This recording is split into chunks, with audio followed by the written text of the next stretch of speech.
Since 1983, the Oklahoma Commission on the Status of Women has been recognizing exceptional Oklahoma women who have made significant contributions to the success, welfare, and advancement of women in Oklahoma. Would you please help me welcome the best dressed lady here today, the beautiful Miss Ollie Starr.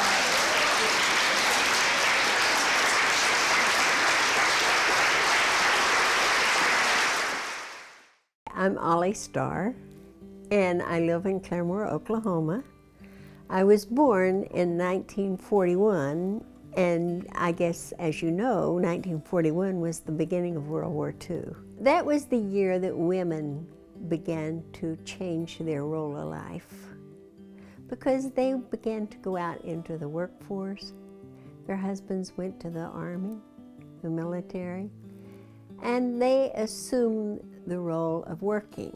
So when I was a little girl, I lived at Pryor, Oklahoma, out on a ranch. When I was 16, I graduated from high school because of my starting to school so early, and I thought I knew what the whole world was.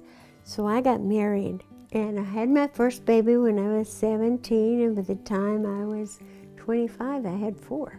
They grew up with me, I grew up with them. So we lived at Tulsa, Oklahoma, which is not very big, so we had to learn how to entertain ourselves and interact with the people, but that was a great experience for my children because they learned the values of family and church and knowing everybody around and having freedom to roam the neighborhood. So we don't see much of that today. My husband was a truck driver. I have to learn to do something different. So I said, you know, we've got to get out of this Tulsa. This is just too, there's just not enough here. So I worked and I worked and we worked. And we saved our money and we got a house with a swimming pool. But still, all these kids were at my house, all the neighborhood kids. Now, in later years, I learned they all come because they wanted something to eat. You couldn't let them all go hungry. They all say, oh, we remember your food, we remember you.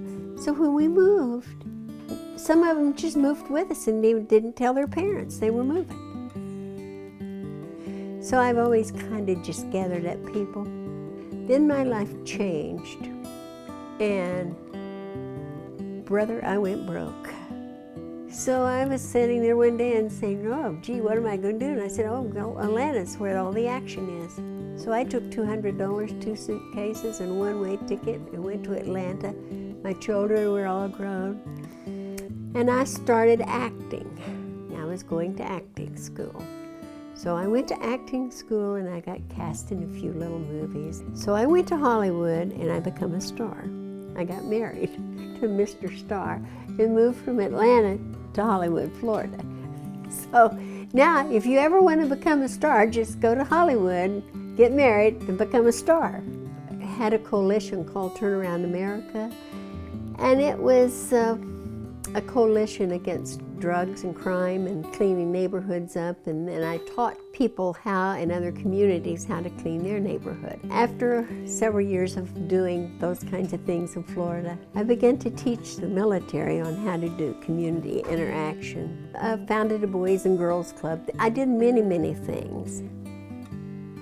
But then it came time for me to move back to Oklahoma. And I have 4 children here, 8 grandchildren.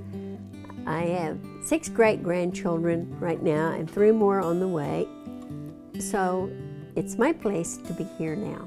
So through all of those endeavors and journeys of life and helping elders, that's where I'm at today. Our forefathers, our ancestors, they taught us. We're always going to have things in our life, but we always have to understand it's up to us to complete the journey that our forefathers took and to keep walking a good path.